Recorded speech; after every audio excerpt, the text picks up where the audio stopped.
एक परमाणु है या परमाणुओं का समूह है जो क्या होता है, आवेश युक्त होता है। आवेश युक्त मतलब प्लस अथवा माइनस। तो जब किसी परमाणु पर प्लस अथवा माइनस क्या हो, उपस्थित हो, उसे हम लोग क्या कहेंगे, मूलक कहेंगे। तो देखिए क्या है कि आवेश युक्त परमाणु या परमाणुओं का वह समूह जो रासायनिक अभिक्रिया में एक परमाणु की तरह कार्य करता है या भाग लेता है, मूलक कहलाता है। अब जैसे देखिए अमोनियम NH4 प्लस है कि नहीं है, आवेश युक्त है कि नहीं है, परमाणुओं का यह समूह है कि नहीं है।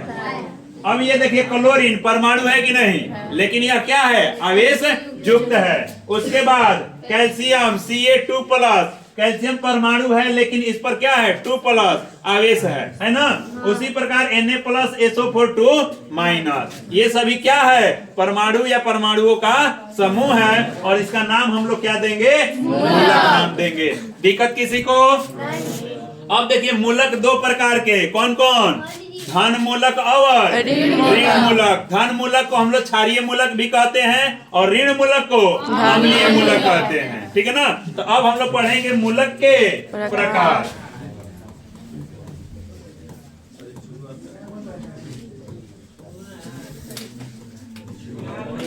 के दो प्रकार का, कौन कौन, एक क्षारीय मूलक या धन मूलक, दूसरा है अम्लीय मूलक या ऋण मूलक। अब आता है कि क्षारीय मूलक किसे कहेंगे। तो अब देखिए क्षारीय मूलक परमाणु या परमाणुओं का क्या है, समूह है। अब इस पर एक टीका लगाएंगे, किसका टीका लगाएंगे, तो प्लस का।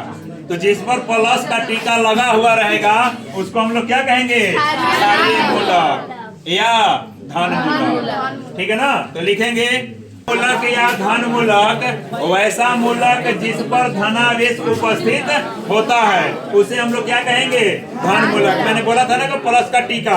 अब देखिए जैसे Na+, Ca2+, NH4+ और भी जितना प्लस वाला होगा उन सबको क्या कहेंगे हम लोग, बोलो क्या कहेंगे, धन मूलक कहेंगे। क्लियर हुआ धन मूलक की नहीं। अब चलते हैं ऋण मूलक पर। वैसा मूलक है, आएंगे तो बड़ी मारेंगे, याद रख लेना, है जो जिस पर क्या होगा, ऋण आवेश उपस्थित होता है। मतलब कब इस पर टीका लगेगा किसे का, माइनस का। तो वैसे मूलक को हम लोग क्या कहेंगे, ऋण मूलक। जैसे एग्जांपल में आप लोग देख सकते हो क्या, Cl- Br- SO4 2 NO2 ये सभी क्या है, ऋण मूलक। बोलिए क्लियर हुआ कि नहीं हुआ। आपस में मिलेंगे, धन मूलक और ऋण मूलक जब आपस में मिलेंगे तो क्या बनेगा, एक यौगिक का निर्माण होगा, एक रासायनिक सूत्र बनेगा। अब जैसे हमें कैल्शियम क्लोराइड का अणु सूत्र लिखना होगा, कैल्शियम क्लोराइड का हमें अणु सूत्र लिखना होगा तो कैसे लिखेंगे, तो कैल्शियम एक धन मूलक है और क्लोराइड एक क्या है, ऋण मूलक है, ठीक है ना। क्लोराइड एक क्या है, ऋण मूलक है। तो अब बताइए कैल्शियम जो है ये कितना मूलक वाला है, 2+2 वाला मूलक है। और क्लोराइड जो Cl है इसका कितना मूलक होता है, 1 होता है, ठीक है ना। अब इन दोनों के मूलकों का हम क्या करेंगे, आदान प्रदान, एगो Cl को हो जाएगा 2 तो है। देखिए ना यहाँ पर माइनस लिखे हैं और ना यहाँ पर प्लस लिखे हैं, लिखे हैं क्या।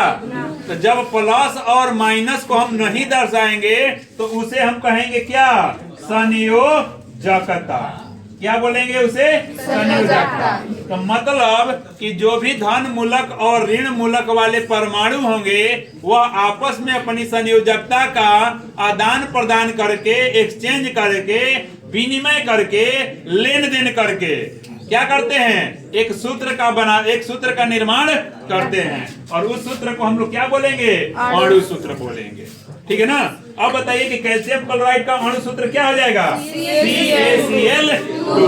क्लियर बात समझ में आई यहाँ तक। अब चलते हैं हम लोग कि एक धन मूलक वाले एक